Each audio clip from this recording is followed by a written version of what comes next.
So no matter how long it takes him to reach us, as long as he gets here, we'll be completely defenseless against him. Melindra has not been immobilized, but she cannot attack the captain at all because he's a local, and Darren seems to be injured too. I mean, she could protect us. Couldn't she just pull us back or something? Darren seems to be injured too, severely, to be able to heal himself right now. As the captain stops for a little bit to make sure that he does not accidentally break his concentration on the spell that's pushing us down, Araka, who's been notably silent until this point, finally snaps. "What the hell is wrong with you people?" she shouts. "Is this what I've been training you for, to get offed by a frail old man crawling towards you with a small dagger? We're not going to challenge the gods. How can you all be so incredibly useless? This frail old man is using a spell that I've only seen before being cast by Aiden and the god of time before. I say, you're seriously going to claim that we are fighting just some plain old mage here? He's not using a spell, you cretin," Araka says. "He's using aura manipulation, expanding his aura so that it would cover this whole area, and then he started crushing you with it. That's even an easily recognizable focal point. There's even an easily recognizable focal point floating in the air in front of you that he's using to help him control the aura fluctuation. Right over there. Look, do you want me to color it for you?" All of a sudden, a small sphere made of red-colored light appears in front of us, several feet above the ground. There it is, Araka says. "Now sharpen your element and shoot it. Shoot it." Araka does not wait for Kate does not wait for Araka to ask her again. She immediately sends an ice cone straight at the red orb of light floating in the air. As soon as it hits, the red ball of air light vanishes. I can already feel the pressures above me weakening, although it's not completely gone.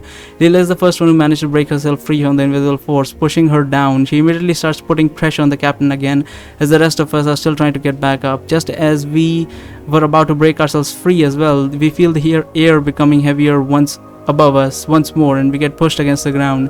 "Damn it," Araka says. "He made another focal point. He's moving it around and I can't color it properly.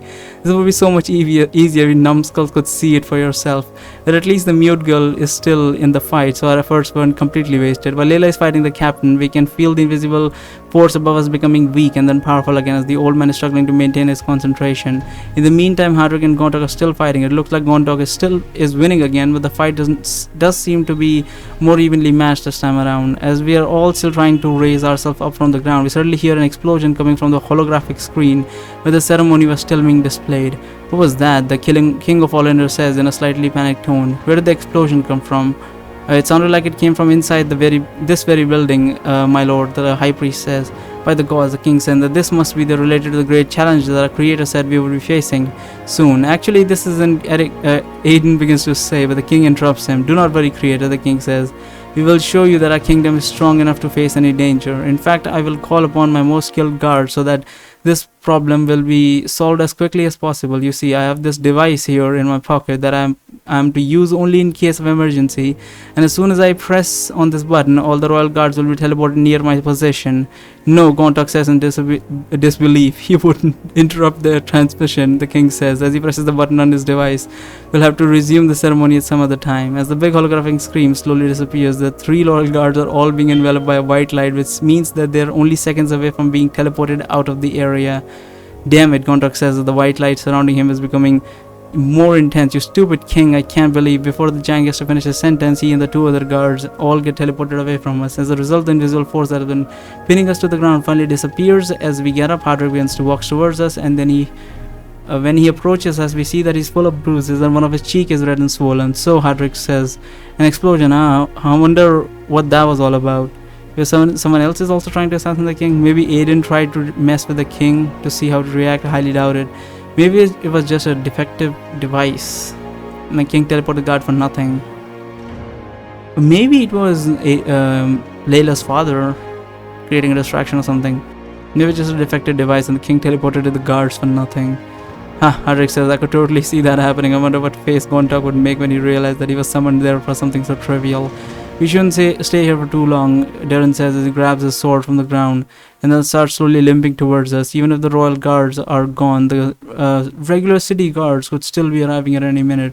We should look for a place to hide where we can rest for a while and recover." "Damn," Hardwick says as he looks at the way Darren is barely able to stand on his feet. "What happened to you? You look like someone just dropped a house on you." "You're one to talk," Darren says as he finally managed to arrive at our position. "Have you taken a look in the mirror lately? Your face is all swollen and you're full of bruises. I'd heal you up, but I'm just too weakened to do it right. I barely even managed to cast a recovery spell on myself to get back on my feet." "I agree that we should go look for a shelter," Kate says as she takes a quick look at the most at the now mostly empty plaza around us. The longer we stay here, the more vulnerable we become. I can't say that I have any idea on how we could find a safe place in the middle of this territory, however. Perhaps we could be of some assistance, says the man in the mid-50s with a trimmed grey beard and a kind of smile on his face as he's slowly making his way towards us.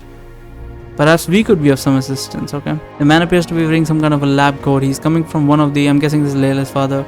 He's coming from one of the many alleyways leading out of the plaza while being followed by two young armed men who are both likely in their mid-20s. And who might you be, if you don't mind me asking? Darren begins to say, but he interrupts himself when he sees Layla running towards the man who just spoke. Father, Layla writes in big letters. Why would she even write that? That's hilarious. As she goes to hug the man in the lab coat. Layla, my dearest, I've missed you so much, the man says as he hugs his daughter tightly. I'm so glad that I was able to do all this with my stat device locked, because if Barry had to go all the way back to first chapter, then that would be kind of boring, that there was no way out or whatever. But yeah, that is my dearest, I missed you, blah blah blah, the man says as he hugs his daughter tightly. Father, these are my friends, Layla writes as soon as she releases her father from her arms. They helped me get out of the prison and escort me all the way here. Yes, I think I got the general idea, Layla's father says. I'm very grateful to you all for taking care of my daughter for so long. Recommend that we leave the introductions for later when we are safely away from here. Should we take it that you already have some escape routes prepared for us? Kate asks. I do. Layla's father says, follow me if you please.